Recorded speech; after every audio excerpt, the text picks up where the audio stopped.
And so we'll let him be the. I'm going to let him answer most of the questions, I think, just so we can give you the best possible answers. It was only 20 minutes. Good grief. 20 minutes. Okay. Whoa. Yeah. So now we'll move on and we'll actually talk about the topic. Let's go up here. Card 1, live feed March 4th. Okay, Cliff, you ready? Yeah. We're going to bang these out. You bet. Let's go for it. I don't need to close that. Okay, Lori Clunan asks, sorry about that, does higher mileage necessarily mean higher cost of maintenance and repair? Where is the sweet spot between initial cost and mileage? What a good question.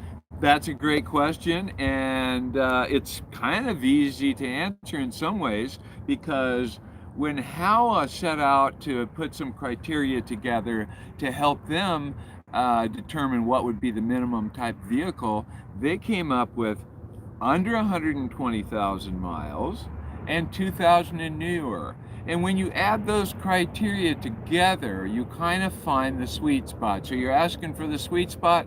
That's kind of the target, is under 120,000 miles and under $3,500. Usually, most vehicles now are made to go, unless they've been abused. Most of them will go 200,000 miles without much problem. So you can get a lot of mileage out of a vehicle yet that has 130,000. Right. We like to shoot towards 100,000, but sometimes you just can't. 110, 120, 130, right in that range. But sometimes even the original Ford only had 93,000 on it, I think. So right. Sometimes you'll find them with even less. Right. Yeah. So and minivans. Well, I guess we'll come to that question. So we think that's the sweet spot. Okay, Dale K asks, do you have any advice for having a van inspected when you're buying a van located out of state, too far to travel, and you can't inspect yourself? Well, I do know a couple people that have done that exact thing. I have not myself, but most of them, in fact, the two people that I know in the last 2 years did it, they bought a vehicle in a state that they weren't in, and they went to Craigslist and looked for mobile mechanics there. And they both easily found somebody. One charged them $100, which I thought was very cheap. The other one charged them $160. They went out and did an assessment of the vehicles. Both people ended up buying the vehicles, and they were very happy, and were very happy that they did the inspection, because they learned everything they needed. Right. I also know someone who had them ask the person who was selling the vehicle. The buyer was in California, the seller was in Kansas City, and it was such a special vehicle they were going to fly in. They asked them to take it to, it was a Chevy, so they asked them to take it to the Chevy dealer. Now the Chevy dealer is going to cost more, but they're really going to give you an inspection. They're looking for every possible thing that could be wrong. Yeah. So that's an option. I think the mobile mechanic is a brilliant idea. That's a really good idea. He's working for you because you're paying him. So good idea. Yeah. Okay, Debbie Bruning, I would like a van that could tow my small teardrop while I slowly convert it. Can most vans tow? Good question. Almost any of of course, any full-size van will pull a teardrop, and my guess is that most of like if you had a full-size Dodge Caravan, you'd be able to pull it no problem, I think. I would say I'd keep it under 1,000 pounds or 1,500 pounds. 1,500 pounds. 1,500 pounds. Yeah. I wouldn't personally. I wouldn't tow a full-size travel trailer, because then you're at 3,000 or 4,000. No, I wouldn't either. Yeah. Just we're talking about teardrops. Yeah. Specifically, a small teardrop or like a pop-up would be. Even pop-ups can be too heavy. So. Yeah. You had a really big one once. Yeah, it was like 2,800 pounds. Oh my goodness. Yeah, you wouldn't. The lighter, the better. Yeah. And it's good that you're thinking in terms of a teardrop, because it's not like it's going to cause catastrophic failure if you get too big a trailer. It might, probably not. It'll cause a lot of premature failure of the brakes, the transmission. Everything's going to work too hard. Exactly. So that premature failure, that's what you got to worry about, and it's almost guaranteed if you're overweight. Even if you stay below the rating, don't trust those ratings, because they're not always. They're very generous. Yeah. And they're also, the ratings on towing is with the idea of you'll tow once or twice a year. You know, Yeah. if you tow once a month, that's 12 times a year. But you're going to be towing all the time. Different story altogether. Much more strain on the vehicle. Much more. A lot of premature failure. And it can lead to catastrophic failure, and then your safety is an issue. Elise asks, can one relatively easily and economically lift a van for better clearance? What are the methods, and by how much can it be lifted? I've heard of adding spacers. Thoughts on that? Well, mostly on minivans, for example, there is not. Most of the methods are not particularly safe. You can oftentimes you can sometimes increase the tire size, and that's going to lead, of course, to changing your speedometer working. Those larger wheels might not fit under your vehicle properly, so it gets into an area that's a little tricky. On most vans, standard full-size vans, of all the major manufacturers, they all have lift kits that you can add to them easily. When it comes to the minivans, though, you'll probably find less accessory type options. And that's absolutely right. I agree totally. Full-size vans, you can add a lift. I wouldn't do a lift kit on a van at all, but spacers, they actually can. It's a body lift. You're not lifting the whole frame. You're lifting just the body with spacers. Yeah, and you can get a lift kit for a standard size van rear for $200 to $250. Right, and don't go very much, a couple inches. Yep. But you can do that no problem. And the exception with minivans is the Astro, the Chevy Astro GMC Safari. You can do lifts on those, and actually quite a few people do. So that is, if you want a minivan, that's the exception that I would consider a lift on. And a lot of those come with all-wheel drive, and they're really quite good rigs. Yes, if you can find one of those are awesome. Yeah. Jan Webb, don't make the mistake that I did. I believe the car salesman. I don't have my list of facts with me, and he reassured me that the van I was looking at was the longest model. No, now I am stuck with a short van, and it's not even high top. So she believed the salesman, and the salesman let her wrong. Unfortunately, they're not there to protect your interest, their own, unfortunately. Right. So that's good warning. Thank you so much, Jan.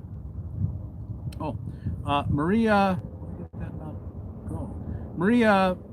Baruga Koreji. Barua. Okay. I think that getting a pre-inspection was so important buying my used van.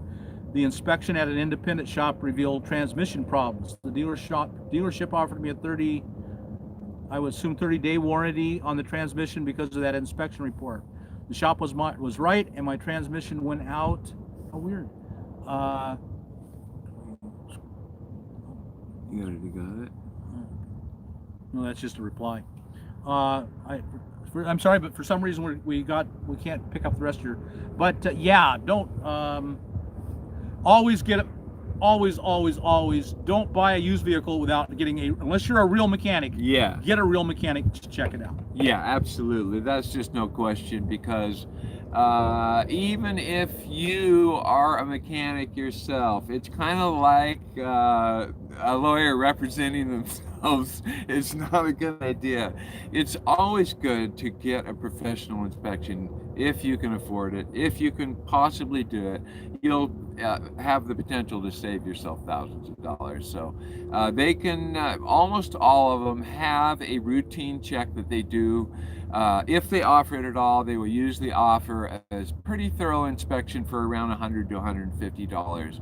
And that's usually money very well saved. Yeah, always. To my mind, it's just don't buy it unless you paid a mechanic to look at it. Okay. I can't even begin to say your name, but you ask what year, make, and model would you recommend for a minivan?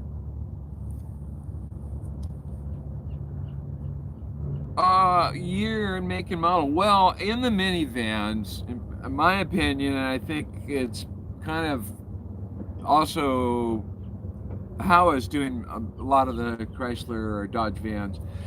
There's so many of them out there. They have a great deal of reliability. So I've gone a lot with Dodge vans in the 2000 range, like how is doing that they set for their criteria. Those minivans, you can get a really nice sweet spot. You can get them from like 90 to 130,000 miles. I've got one right here, $2,600, and it's got 132,000 miles. This is a great deal. There's a lot of good deals out there in the $2,000 to $3,500 range. In the 2000, right about the year 2000, there you're going to get anti-lock brakes, you're going to get our airbags, you're going to get the basic safety stuff that isn't in some of the vehicles from the 90s. So 2000 is a great year, and there's a lot of vehicles out there, particularly in the caravans, that are just really a good bang for the buck that will last a good amount of time. I agree. I think the caravan Dodge Chrysler line was really good. I'm more of a thinking.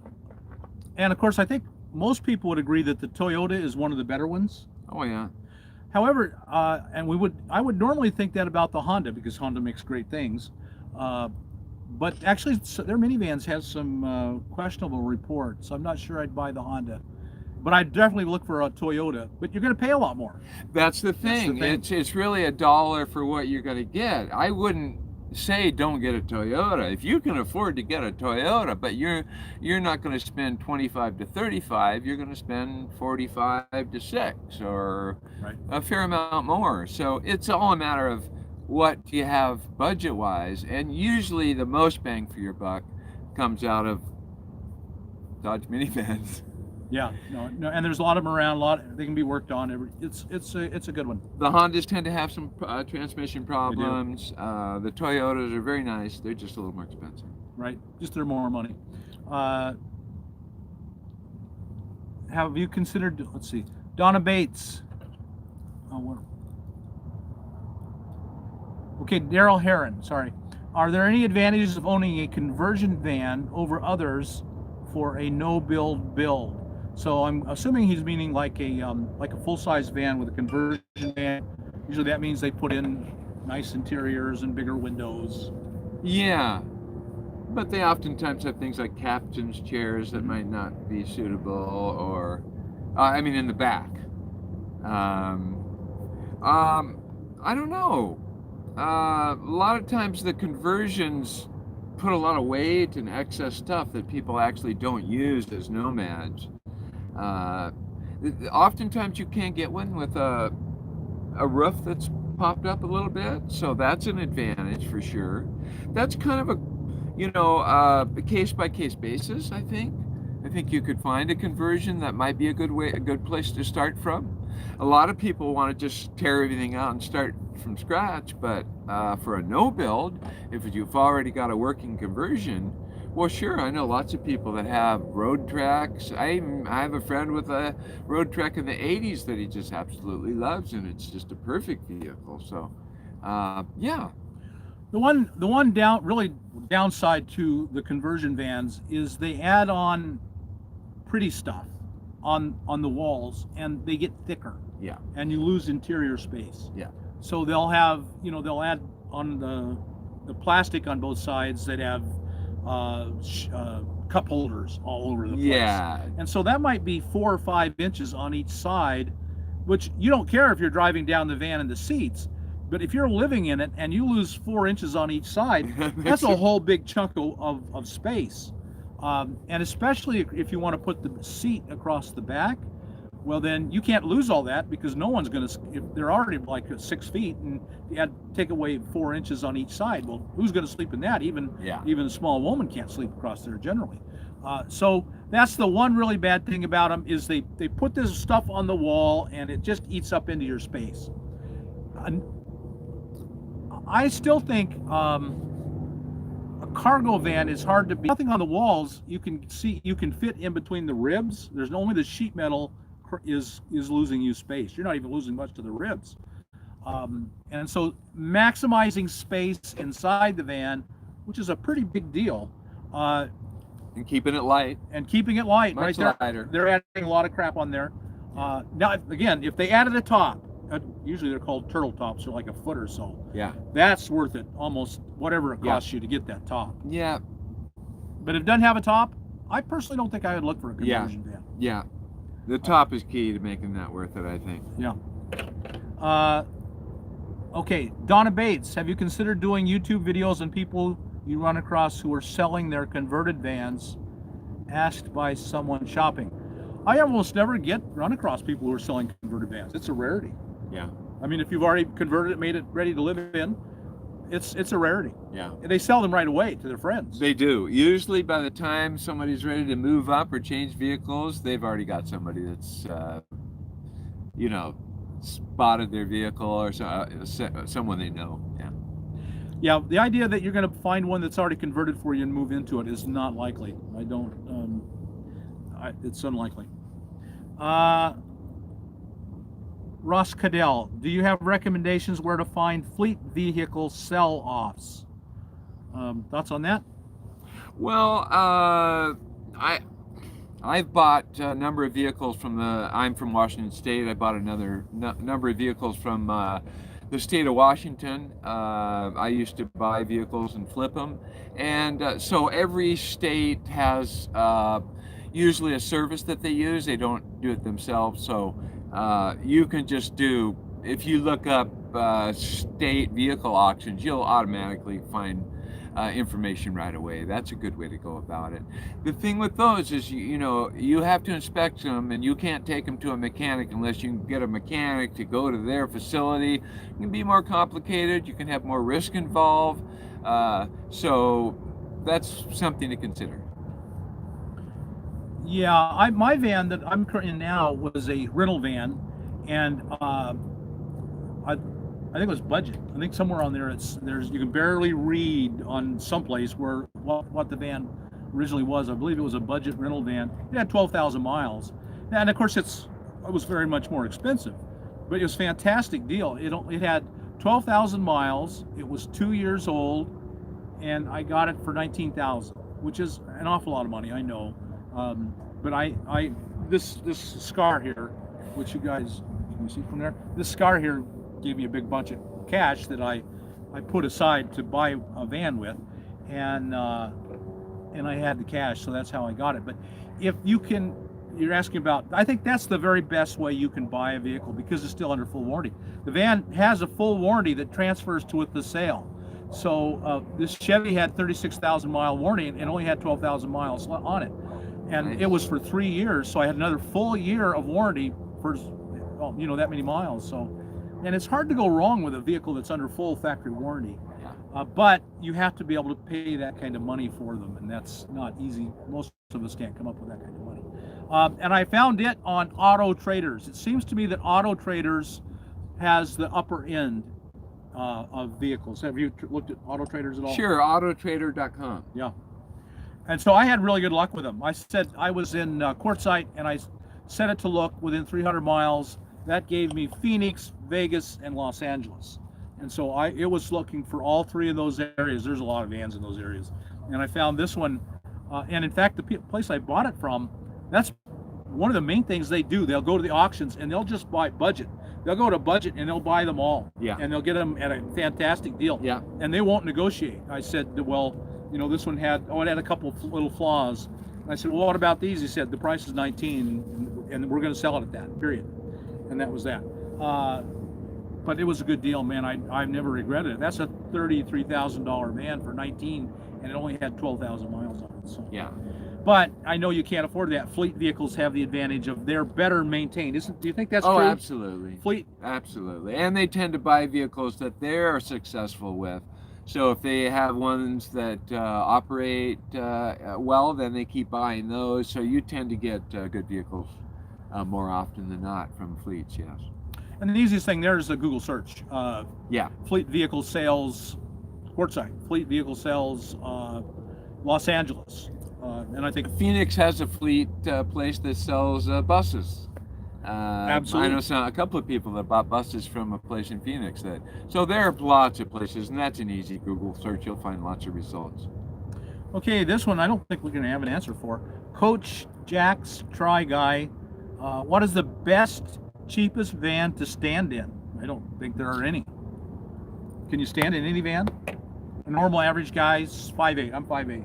No, you got to go to a box van. Yeah, you can. That's what I would say. You Right. go to a box van at that point. There's no vans per se that you can no. Oh, well, I guess now the Sprinter, the Transit, and the ProMaster, Yes. they are not cheap. Yes. There are no cheap yes, ones they of those. don't fit the category, No. but those are all the ones.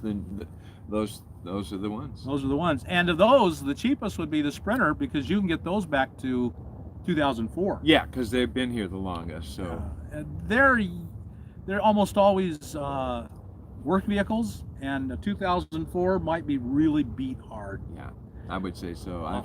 Usually they're pretty beat hard. And hundreds and hundreds of thousands of miles. Now, if you want to stand in at the conversion vans, are by far your most likely. What we're seeing a lot of would be the ambulances type things, not a full ambulance, shuttle, regular vans with the really tall tops. Yeah, the shuttle buses. Lifts. A lot of those have lifts, and they're used by hospitals Yep. and things like that. That's going to be one. But my experience with people that buy those was they're really beat hard too. They're used really hard, and then they're sold once they're shot. Yeah. I know a couple people that bought those and have just poured money in. Yep. But I do know somebody that bought one with not a ton of miles on it, but most of them are run really hard and have just thousands and thousands of miles on it. Okay, Chris, I was just gonna say Chris. Hey Bob, maybe you can provide a place where van sellers can post somewhere on your site and we can then shop. Actually, I have that right now. Thing is, these things vans so fast that they don't hang around. My forum, I actually have a forum, and I don't talk much about it, but the forum is cheaprvliving.com/forums. It's plural, FUROMS. cheaprvliving.com/forums, and there is a trading post there, and occasionally you'll find vans. Yeah. There. Yep, I've seen them on there. Yep. Yeah. So there's that place is already there. It's on the forum. Yeah. But they go so fast. That's the problem. Yep, they do go very fast. Ginger Snap Judy, pros and cons of both sliding side door versus barn door styles. What do you think about that, Bob? Well, I've owned both. I despise sliding. I despise sliding doors. I would just really avoid a sliding door, and there are people that like them. So it's just a personal opinion. Really, you have to understand that this is all just a personal opinion. My personal opinion is do not buy one, but it's just a personal opinion. Most people much prefer the barn doors when they're available. Yeah, just a lot better. I had a lot of problem. I had a Chevy, and it seems to me that Chevys, although I've had Fords with a lot of problems with the doors are a surprising amount of problems. The hinges go, the interior goes, but on the sliding, I bet I ended up putting $500 into trying to keep that sliding door running, and it finally just quit. I couldn't spend enough money. They don't like the grit and the sand and anything in them, and because we travel in so much of that, Yeah. I think it just tears them up. No, I don't recommend sliding doors at all. Tiffany Morris, what do you think about Kia Sedonas and Chrysler Town and Countries if I can't afford a Toyota Sienna? Yes, so why don't you tell them? Well, the Kias are very small and they don't have a great track record for reliability, and the Town and Countries are great.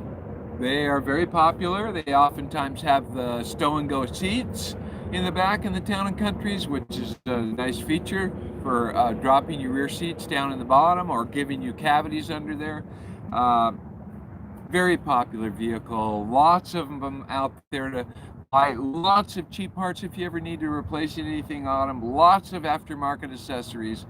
I'd have to say caravans or town and countries are great.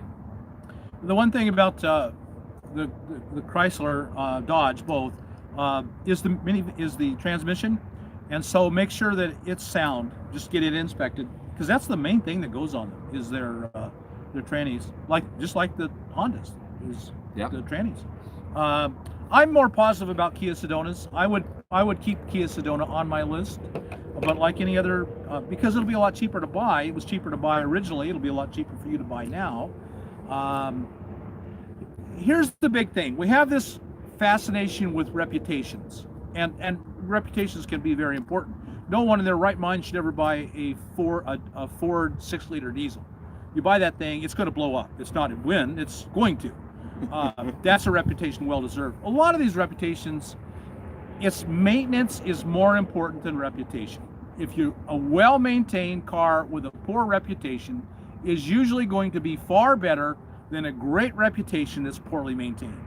Yeah. Maintenance is key, and the Absolutely. only way to know that is to take it to mechanic, and hopefully he can give you an idea of the maintenance.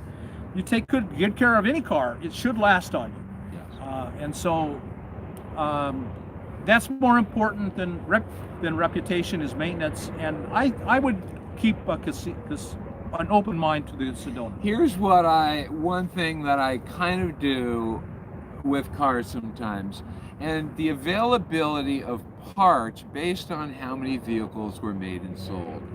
That the closer you can get to the higher numbers, the chances are you're always going to be able to find a part. So that's what would lean me more towards a Dodge or Chrysler than to a Kia. And that's absolutely true. For one thing, you go to a junkyard and you're going to find a whole lot more Dodge and minivans out there than you're going to see a Kia. Yeah. Okay. Do you have anything we're not covering yet? I know you had some stuff you wanted to cover. Oh, no. We're doing good? Yeah, I think we're doing great. Okay, Austin Rollins, what about the Chrysler Pacifica Hybrid? Maybe a better version of the Prius? I can't imagine any Chrysler being a better version of the Prius. Let me just say right now, nothing is a better version of the Prius. Nothing. That's personal opinion, but that's definitely my opinion. Now, here's what I have read and seen. Now, the Pacifica came out later on, and there was a period of time in the Chrysler minivans where they had a period of considered unreliable, and that's more in the 2004 to 2008 range. Now, what I've learned, and I haven't been able to confirm this personally, but the ones after 2008, where they came up with the new Pacifica design, are supposed to be much more reliable. So I don't know much beyond that, but that's what I do know. And a hybrid minivan would be something to really look into. Sure. I don't know anything about the Chrysler hybrid system. I don't either. I know this. If you you do a Google search on top 10 most reliable vehicles, the Prius will be on nearly every one of them, every single one of them. And it's just an incredible piece of engineering. If you want something that's going to be reliable, you know who's going to beat a Prius. Of course, they're tiny too, aren't they? Yeah. So I can't imagine. Can't imagine I'd buy a Chrysler hybrid, but maybe that's just prejudice. It's personal Yeah, opinion. I don't know how advanced they are, so that's an issue you'd have to learn more about. Okay, another really hard question coming up. Lucid Lumix, what van would be best for someone who is 6'2"? Anyone in the comments who could help? Well, you're tall. You're about 6'2". I'm just over 6 foot, Oh, and I didn't have any trouble sleeping sideways in my Ford van that I was in the first year. I had it with a pop-up trailer, but I would also sleep in the van. And for me, sideways, and that was a full-sized 95 Ford van. So that was a large size. Now in the minivans, I don't know what the best, probably, I mean, we're looking at the longest ones being like the Caravan. So there's not really any in the minivans that are longer. So if you're looking for sleeping space or... he wants to stand. Oh, he doesn't say that, does he? Yeah. Oh. Well, of course, you can't stand in any of them. It's 6'2". Yeah. I mean, I think most vans are 4 foot tall inside. You'd have to add a high top. So standing is out. Length, no, I'm pretty sure we just built that one in October. It was over 6'2", wasn't it?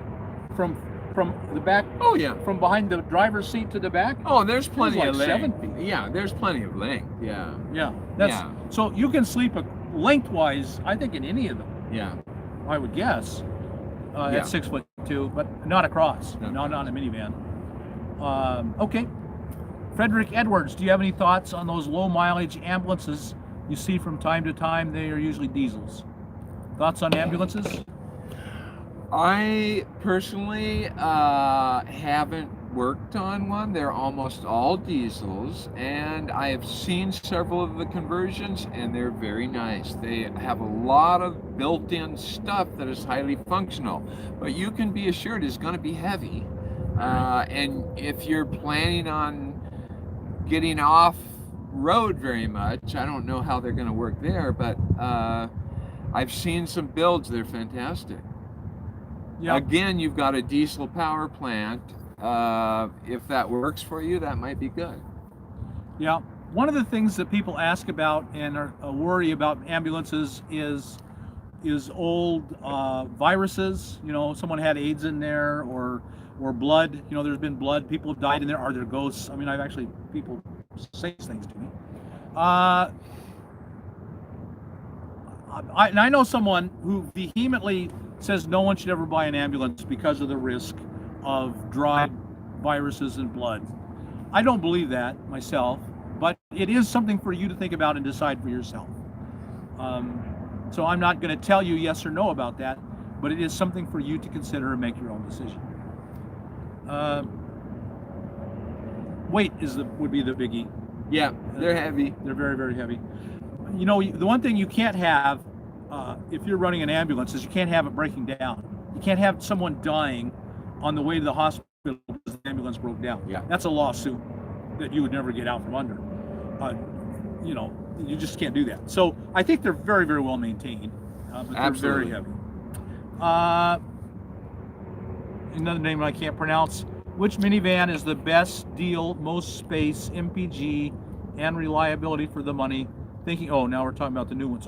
Thinking about a ProMaster City, which is a very tiny little minivan. Yeah.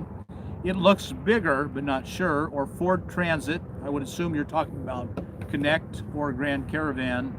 The cheaper ones, of course, break more. Okay, I think the question is miles per gallon. And I think you're right. The Ford Transit can get 30, but it's very small. It's probably, I don't know about the, well, they all make one now. Chevy makes some kind of weird little tiny RV. I mean, tiny minivan, and the Chrysler ProMaster City is very tiny. I bet they're all getting 30 miles to the gallon. Yeah. That's going to be your best miles per gallon for sure. Yeah, I've seen a number of the little Fords. People living in them full time. Absolutely. So those I know because I've seen at least 3 or 4 in the last couple of months that people are using the little transits. So, but I don't know much about the others as far as the newer vehicles and their. Most of my focus has been on older vehicles. Yeah.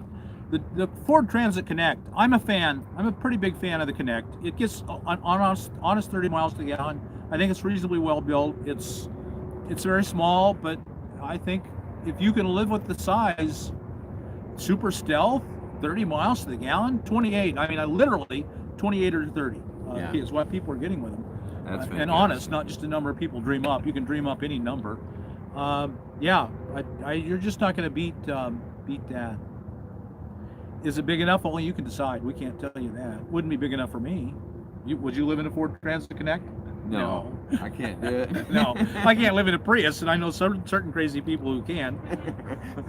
but I'm old and slow, so. No.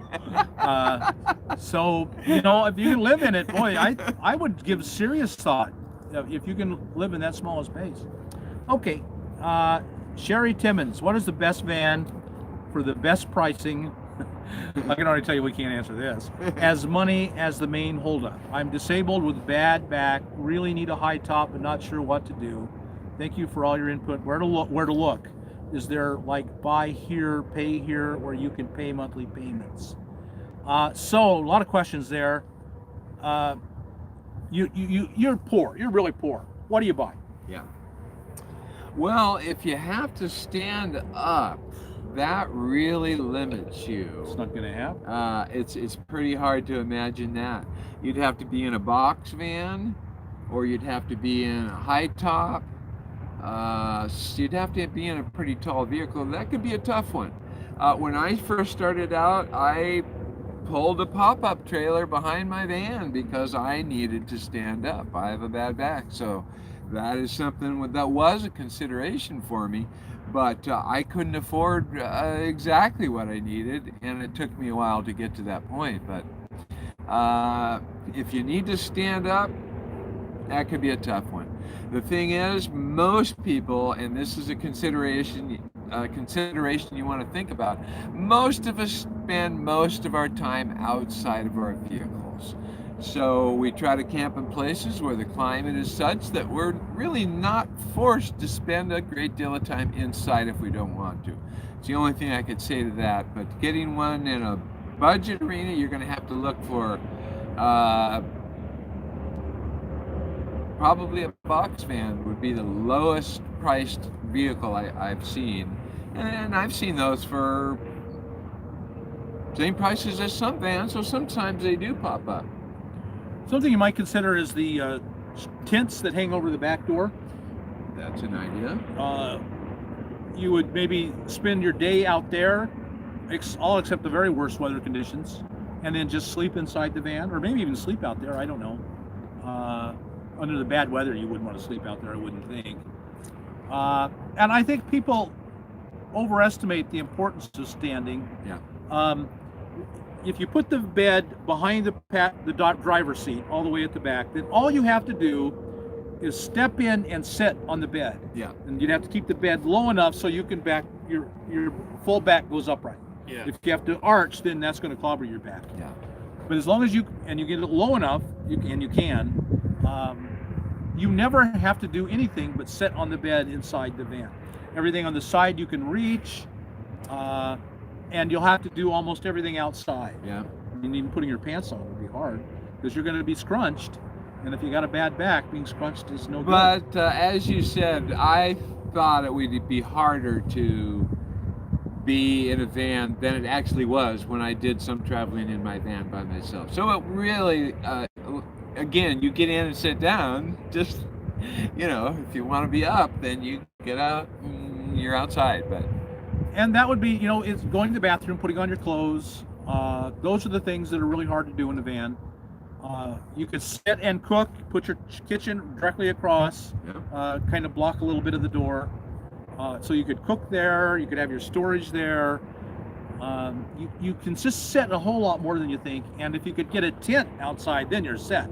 All you got to do is get inside to sit and then sleep and be outside in the tent.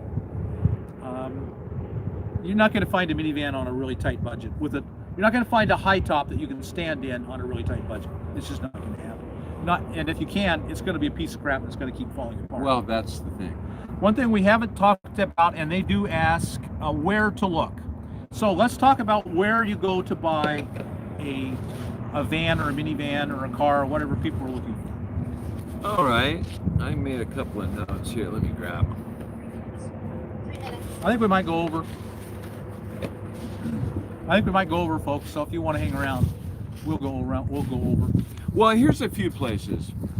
Recently, I have been using a couple of things. I've been using cars.com, which gives you a good comparison, and it does do national searches, or it'll do searches like within 200 miles or 300 miles. That's a good one to get some basic pricing and see what's available. Cars.com, that's one.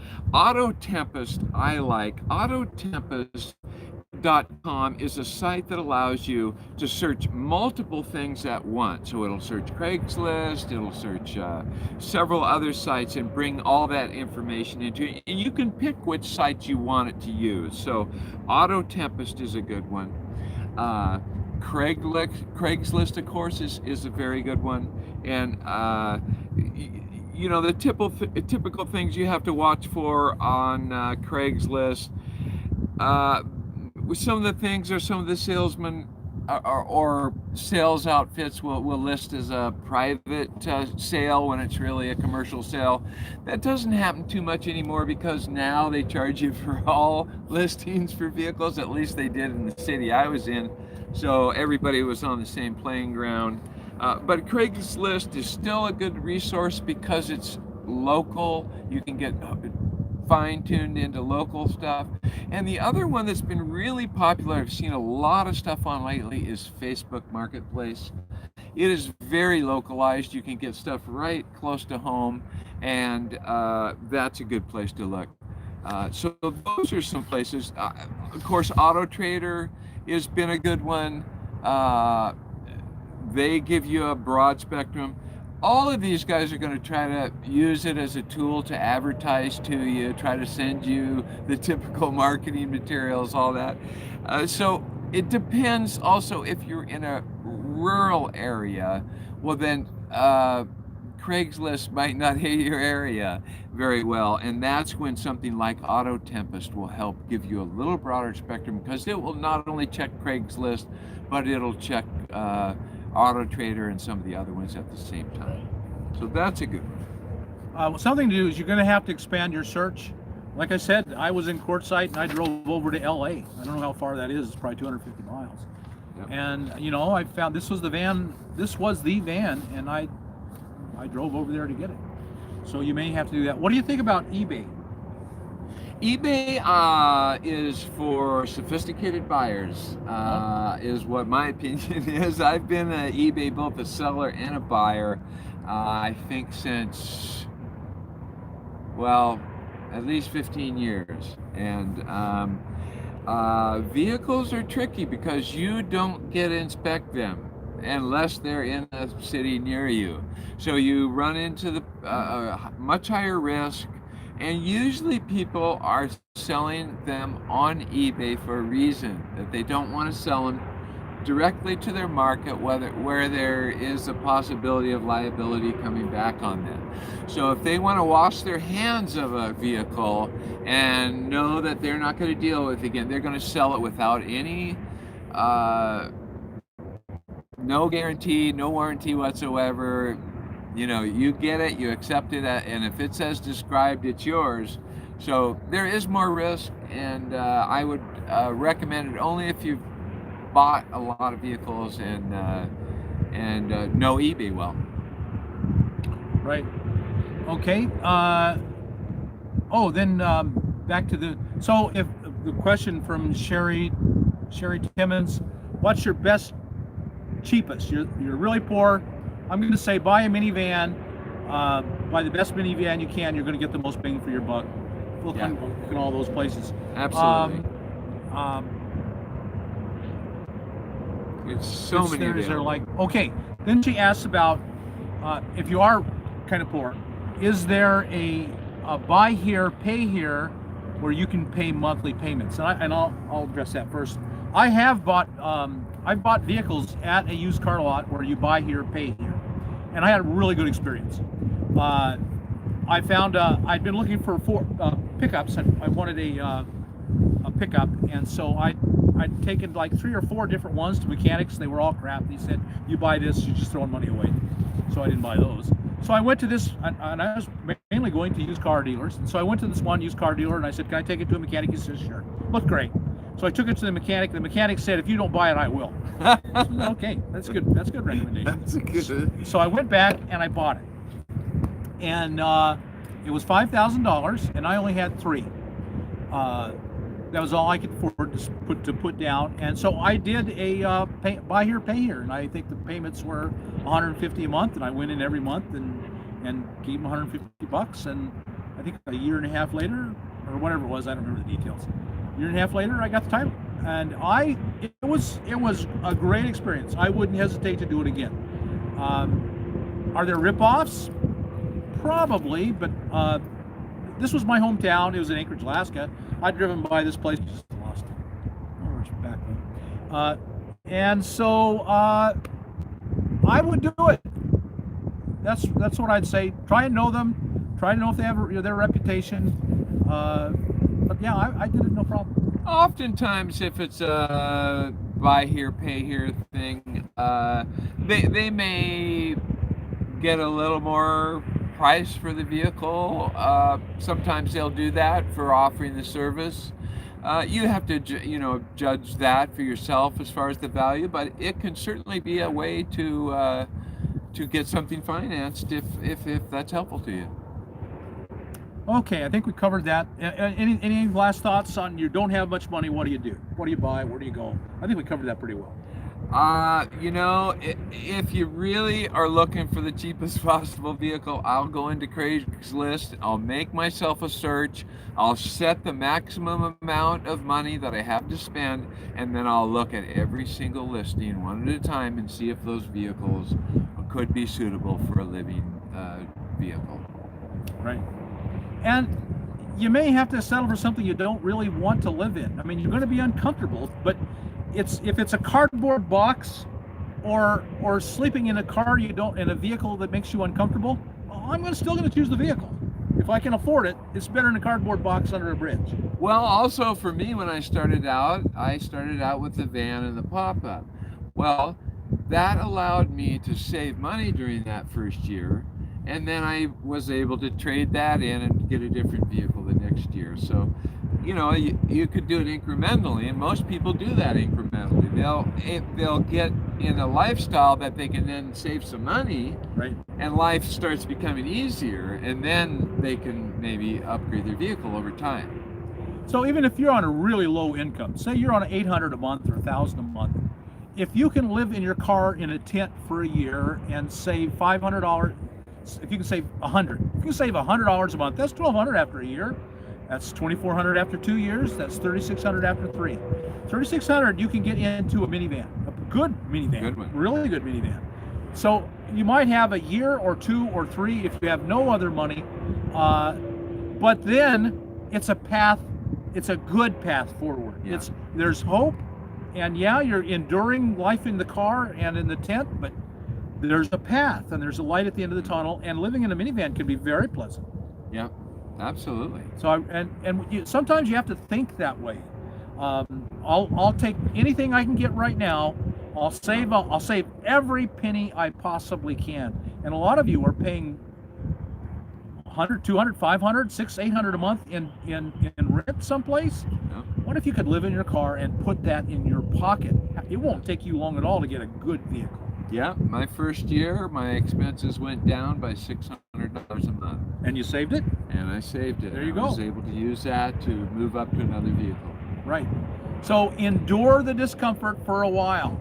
So the guy who's too tall to sleep in a minivan, you got to endure it. It'll get you to where you want to go. It's a way forward. It's a hope. And man, sometimes that's enough. Just a hope. All right, let's do one more question. Laura Kramer asks, what would you buy if I were your family member? So if you were my family member, this would still be my advice. I'm in a power chair when I need to be outside my house, walking my dog, large dog, etc. I also have a CPAP and an O2 concentrator. All need space and power. What do you think? She's in a power chair. Okay. Has a big dog.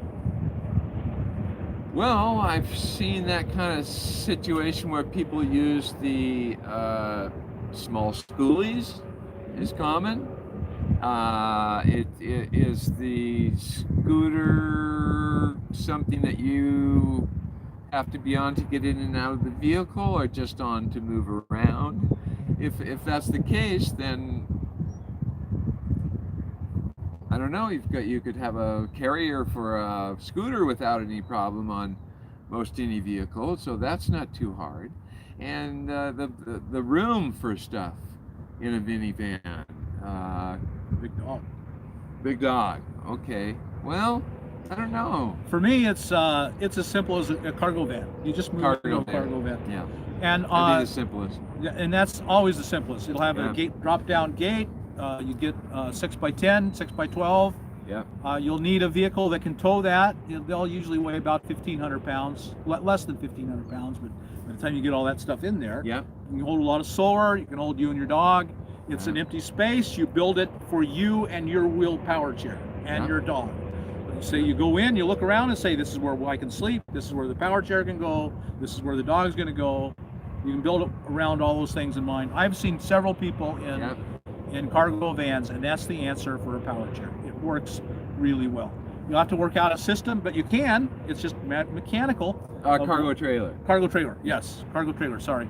Of dropping the door and raising it, but you can do it. There's a way you can do it. Yeah, you have a video of I do. Bob was his name as well, I believe. And he was he'd lost either one or both legs, and was He in a power chair. lost a leg. That's right. Yeah, and he made it work. Well. Yeah. And you'd have to have a large enough vehicle. He had a full-size pickup. It's going to be a couple thousand pounds by the time you've loaded it up. Probably about right. Yeah. So you're going to need to be something that can tow 2,000. I think minivans would. Yeah, I probably think minivans minivan. would. Then you've got the storage of the minivan and the cargo trailer. That's what I would tell anyone in any situation like that. Yeah. Well, it's 4:10. Should we quit? Well, let's go for 1 hour. That's what we'll do. KC, maybe we'll cut the first 20 minutes off this video once it's processed. And I don't know if we can even do that. And have an hour. We'll have 1 hour of question and answers. We'll go to card 4. Raven Light Feather. I have asked this question before when Bob was live at the Schoolie episode. Where do you register and inspect while you are? We're back. We're losing you, folks. Sometimes we're going to come and go. It's the internet. We're just using Verizon on my phone. You have to be a resident of a state, and so you're going to register and inspect the vehicle in that state. I chose Nevada, so I don't have any inspection. I became a Nevada resident, and so I register my vehicle here. I get my driver's license here. I'm a Nevada resident. South Dakota makes it the easiest and cheapest by far. Easiest and cheapest. No inspection. So this is a whole other topic, and I have videos on it. Yeah. I have Several. Yeah, several. A lot of people. Carolyn's RV Life has a really good video on her becoming a resident of Nevada. There's, how to become a resident of a state. You have to have a state and become a resident and do it all there. It's no big deal. Sounds hard. It's not. And I'm not going to cover all that now. William Cutlip, is it reasonable to think that I can buy a starter van now and be in something good by next winter? Well, it will depend on what you mean something good. It sounds like you're buying something bad to start with. Is something good an RV? You really going to have to define your terms here. Yeah, are you talking about fixing up the van so that it's all equipped by the end of that time, or that you would save up and get another vehicle? Yeah, see, when I bought my van, I didn't have any idea that I was going to move. I bought my van with the idea I'm going to live with it the rest of my life. Yeah. I literally did. I bought it with that idea in mind. I'm 65. If I got 20 more years, that'll be good. And so, starter van now. Oh, that's just a notice. They won't. It'll go away on its own. Yeah, and they don't see it, I hope. Yeah. I don't really understand the question. Yeah. And it depends on how much money you can save. All right, we'll go through what we just talked about. He clarifies and says that a good one would be low miles and recent, and bad would be high miles and ancient. Okay, there we go. So we got a clarifications. Bad is low miles and ancient. Which would you recommend low miles and ancient at all? High miles. High miles and high ancient. miles and ancient. No, that's just... but I think it's what he's saying. He gets in something just to get started, and then could he expect in a year's time to be able to upgrade to another vehicle? Depends on your budget. Yeah, we wouldn't know can't that answer that. without knowing more. But for me, for example, I was saving the $600 I was spending on rent and storage, and those went away. So in my first year, I was able to save almost all that money. And so for many people, just the savings of what they've been paying for rent when they become a nomad, that money can go to their bottom line, and they can save it or pay bills or do things that they weren't able to do with it before. So oftentimes you can upgrade in a year. Yeah, if you can save, if you're paying $600 for rent or $800 a month rent now, but you're paying $1,000 a month for rent now, in a year you save $12,000. You can get a really good van for $12,000. Sure. Yeah, the answer would be yes. But if you're only saving $100 a month, then the answer is no. So, but it is common that people do come out, get the lifestyle, figure out, and begin to enjoy it, and then they save and they upgrade to another vehicle. I've seen people that are on like their third vehicle, so it's very common for people to upgrade. I'll give you an example. Now, this is a real world example. This is a friend. This actually happened to them. She came out in the winter in a car, and we, Howa Homes on Wheels Alliance, gave her a tent to sleep in.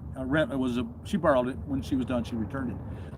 And so she was in her car and living in a tent. She got a summer job. She started, I think, in April, and she was there till October. And at the end of October, she gave us back where they were at. They put her up in a dorm, and she didn't have to pay anything. She saved her entire salary. She had enough money that wow. She saved her. I think her Social Security was like $1,000 a month, and so she could easily live on that. Saved her entire salary for that whole time. Saved a little bit of her $1,000 a month or whatever it was, and then at the end of that time, she bought herself a nice used RV, nice Class C. Yep. So there's a true story that I know for a fact. I know this person. I trust her. I've seen the Class C. I've been in it. It's a nice older Class C. Great. Yes. So it can be done, but again, if you can only save $100 a month, that's not going to work that way. It's up to your personal situation. Yeah. C1 asks, what do you think is a good cargo van? Cargo vans, almost all of the manufacturers, if you get them after like the year 2000, it's not a brand thing anymore. It's how well was it cared for. Yeah. There's no real big failure problems that stick out. If you can find good quality, good maintenance, I mean, something that you like. I mean, it used to be, I'm a Ford guy or I'm a Chevy guy, but now they're all made well. If they've been maintained well, most of them are really quite reliable. Yeah, I agree completely. Since Dodge went away, Dodge had one of the better engines. I think the old 318, 360 engine was one of the best. Yep. They did have problems with rust, and the front ends were kind of problems on the Dodges, but they had a fantastic engine in them. Yeah. And they stopped making them in 2002 or something like that. But yet Ford and Chevy, they're good. If they were maintained well, they're going to be good, reliable vehicles. You're not really going to go wrong with any of them. Joyce Marley, how do I learn what I need to know to buy and actually go out on the road traveling solo? YouTube. YouTube, that's right. I mean, there really is not much you can't learn on YouTube about all of this stuff. Honestly, I'm not being facetious. Really, truly. Buy my book. I'm going to shamelessly throw that in there. For $3 on Kindle, I think you're going to know most of what you need to know just reading that book. It's the information is out there. Don't buy a vehicle. Buy. Okay, I'm going to lay it out really simple. If you have $3,000, buy a minivan with 2,000 or newer with 100 to 120,000 miles on it. Get it checked out by a mechanic. That's the vehicle. Do a no-build build. I have a video called No Build Build. It's all plastic. It's easy. It's cheap. and then join a caravan. Okay, I got the whole plan for you laid out. There you go. Buy a $3,000 minivan, 2,000 or newer, and less than 120,000 miles. Get it checked out by a mechanic. Never buy it without getting it checked out by a mechanic. Buy my book. Join one of the caravans, and you're set. What's the name of the book? Oh, How to Live in a Caravan or RV, by Bob Wells. I think about it. I don't promote the book, but it really is I wrote it for you. I really did write it for you. Someone who's coming out here, you're terrified. What do I need to know? I would rewrite it probably and add more in now than I have back then. It was a long time ago. But I really did write it for you. And join a caravan. There's a wonderful community of people that are ready and willing to help you. When you come out here, you'll be surprised at how many people are there to help. If you don't have the money to buy, have an emergency fund. Boy, you got to have an emergency fund. So don't spend the last $3,000 to buy your minivan, because when it breaks down, you're stuck. You lose your minivan. If you've got a good, reliable, decent car, if it's pretty reliable, come out in a car and a tent, and save your rent until you can buy a reliable vehicle and have an emergency fund. I didn't throw that in at first. An emergency fund is critical. Don't come out here without one. I mean, you may have to. It's better to come out here without one than live in a cardboard box. But unless it's a cardboard box or nothing, come out here with an emergency fund. Okay. Traveling C2G. With so many floods lately, how do I make sure it was not flooded? That's a really good question. They may not have claimed it on insurance. No traces. That's a good question. Any thoughts? That one can be tough. Normally, you won't find any insurance vehicles that are flooded that don't say it, because that leaves the liability for the insurance companies. So they're going to tell you if it's been flooded in most all cases. Now, individuals may not have been honest with the with their insurance company, so that's a different story. But again, the inspection should be enough to tell whether it's been flooded. I'd say pull up all the carpeting and look at the steel underneath. It should be starting to show some rust pretty quick. Yeah, and you know, mold. There's also certainly a Carfax report is also a very valuable instrument on newer cars to make sure where it's been, the history, who owned it, and where it's from. That can help you learn about that. And then I'd say go to buy one in New Mexico, or not New Mexico, buy one in Arizona or California in the desert. But even that doesn't really mean that they can haul them over there. Certainly West Coast cars are going to be in better shape than East Coast cars or vehicles, just because of the rust and the amount of weather that they have to endure. Yeah, I think you're better off buying from the desert than any other place, but it's not a guarantee. You still have to be careful. I'd pull carpeting up, and if you were concerned. I think there would be a smell, almost certainly. I would hope. Maybe not. Maybe it's too soon. Maybe not. I think you could just see from watermarks underneath stuff. That's the easiest way. Getting underneath it, Kathleen Burns, how do you go about getting a mechanic to inspect one you're interested in buying? Does the mechanic come to where the seller has the van? Do sellers let you take the van to a mechanic? All three of those are good.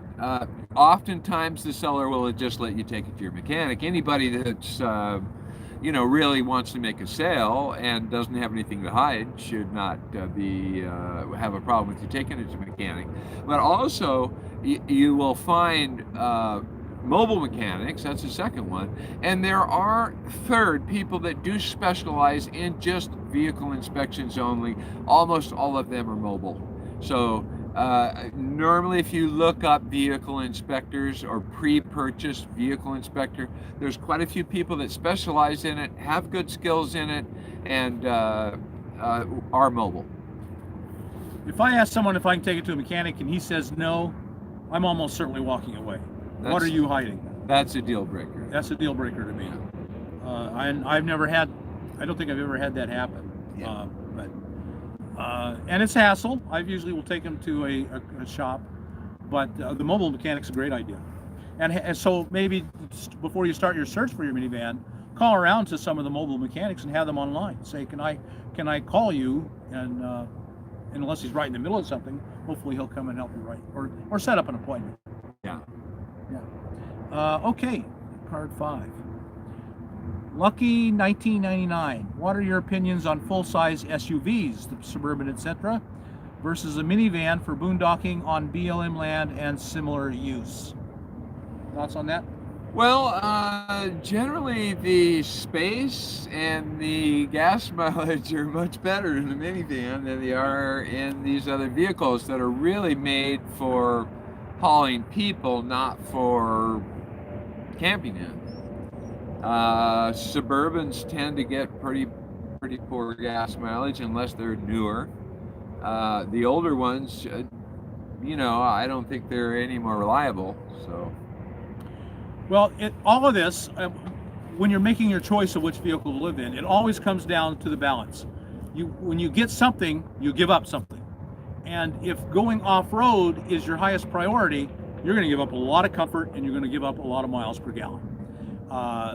And is that worth it to you? And that's only a question you can answer. I can't answer that for you. yeah. I chose a van because I thought it was the best balance of miles per gallon, going off-road, and comfort. And I still think a full-size van is the best balance of those three things. Drivability, all of it, everything considered. I think a van is the best compromise. Doesn't do any of them well, doesn't do any of them badly. Minivans, great gas mileage, less comfort, poor off-road. Yeah. Which is more important to you? And right now, vans are getting so hard to find that Yeah. this may not even be an option for a lot of you. You just can't find a decent used minivan. So if the off-road ability of a 4x4 Suburban is worth it to you, then that's what you got to buy, and only you can make that decision. They're not going to be as comfortable. They're going to get much worse miles per gallon, but you can go off-road. That's all there is to it. And for a lot of folks, I'm hearing from a lot of folks who they just recently bought a vehicle and they're stuck because now they're underwater. They can't turn it back in. They can't sell it. Come and what you've got and save until you can get out from under it. And I find a lot of people Best advice. is just endure it until you can get out from under it. That's my only advice. If you're in an SUV, and there are a lot of people, the Jeep Patriot, I bet I've had a dozen people write me with a Jeep Patriot, and they're kind of small. Yeah. I think it's a great vehicle. It'll be reliable for you because they're mostly newer, but boy, they're really small. You've got to just put up with it until you can get out from underwater. Yeah. Got to live with the decision. 25 after. Okay, so that's an hour. We've been going a full hour, and I think that's enough. We got through nearly all of them. Is there anything that you didn't cover that you want to get covered? I don't think there's anything too critical. I have lots of information. In the checking out of your own vehicle, the things that just might be deal breakers, just simple things. If there's any milky, if the oil is dirty and there's milky oil, of course that's a possible deal breaker. If the transmission fluid smells, that's an automatic deal breaker. If the basic water coolant has a problem, that could be a basic deal breaker. There are a lot of further information, but most basic stuff we covered, and there's always more to cover later. Let's throw in also about that tires, that they can age out long before the tread gives up. Yes. Be aware of that. There is a way to read a code on them to tell the age, but you got to know what you're doing. You got to find the code. You can look up online and it'll tell you the code. It usually just gives you the week that it was made and the year that it was made. So it's like week 22, but you can look up online. So tires will oftentimes, particularly minivans that may have been owned by older folks, they may not drive them very much. So it is oftentimes you can age out. So tires is you want to look for the age, and 10 years is the max, and usually you want them to be less than 8 years old. Usually 7. Yeah. After 7 years, you replace them, even if the tread is perfect. Yeah. Because they're going to blow. Yeah. The sun kills them. Particularly You can't see in it. the weather, in the warm weather. Absolutely. My first year going home back to the Northwest, I blew both of my front tires at different times because of the heat. Right. Boy, there was something else I was going to cover. Here it is. A lot of people think that if you find a vehicle, you find a 1982, but it only has 25,000 miles. Wow, it's going to be wonderful. I'm going to get that. Is that automatically a good thing to buy? No, it's not, because many things age out over time. So you could have a vehicle with very low use, and that actually may be worse because they didn't keep those systems operational continually through the whole time that they had it. So low miles, generally a plus. My RV that I bought, I was fortunate to get it under 55,000 miles, but you have to look at the wear and tear of the rest of the vehicle. They, particularly RVs, because they're not made to really be used full time. They're made to be used on the weekend. So in all honesty, definitely, it's not just low mileage. You have to inspect it for the whole body of the whole vehicle and make that decision. Yeah, a vehicle that has just sat for a very, very long period of time can very well be worse off than a vehicle that's driven regularly and maintained well. Absolutely. It will be worse off, no question. Almost guaranteed. Don't be fooled by super low mileage on an old vehicle. All the rubber's going bad, all the seals are going bad. As soon as you fire it up, start using it, the seals will fail, and that could be an awful lot of money. There can be rust on the interior, and then when when it starts firing up, that scours it. On the interior of the engine, I'm sorry, I didn't say that. The interior of the engine can be have rust in it because might go 2, 3, 4, 5 years and never run. There's never any oil. There's never any lubrication. So yeah, it can be. Don't be fooled by super low miles on a really older vehicle, or even on a really new vehicle. That can be just as bad. One thing I want to point out is to go search the reputation of a vehicle. One website is carcomplaints.com. Yes. Carcomplaints.com. They do a survey of a lot of different vehicles and common car complaints and how many. They'll give you a number. This vehicle's gotten how many. And the type of complaints that particular model gets. And also consumerreports.org. They're a good one to find out the reputation of a vehicle. There's some others. Any others you'd recommend? Well, you can use the some information comes from J.D. Powers. Do they have one? They do have one, but that's mostly newer vehicles. But NADA or NADA, they have a site that tells you, and also Kelley Blue Book also points out some of those things. So those are also some sources for checking it. Well, worst comes to worst, just look up, do a Google search. Google really can tell you a lot more. Most people don't use Google enough. They think they're looking for an expert to tell them. Google is an expert that can tell you. So just do a Google search on reliability record 2004 Honda Sienna. Yep. And all these websites will pop up. So that's a good way to search. Okay, I think we're done. We're going to quit. Thanks so much, Cliff, for sharing your knowledge and information. Thank you for having me. I know this is a huge question for a lot of you folks. Bubbles. You folks and your bubbles. The bubbles started by accident a long time ago, and they become part of the show. You want to dance? Sure. No, I don't think we can dance. That's the dancing. We gotta dance. Okay, folks, thanks so much for watching this. I hope we answered a bunch of your questions. Thank you, Cliff, for sharing your incredible knowledge. You're sure welcome. So, folks, thanks for watching. If you got anything out of this, like us on YouTube, subscribe to the channel, hit the thumbs up button, and we'll talk to you later. Thank you.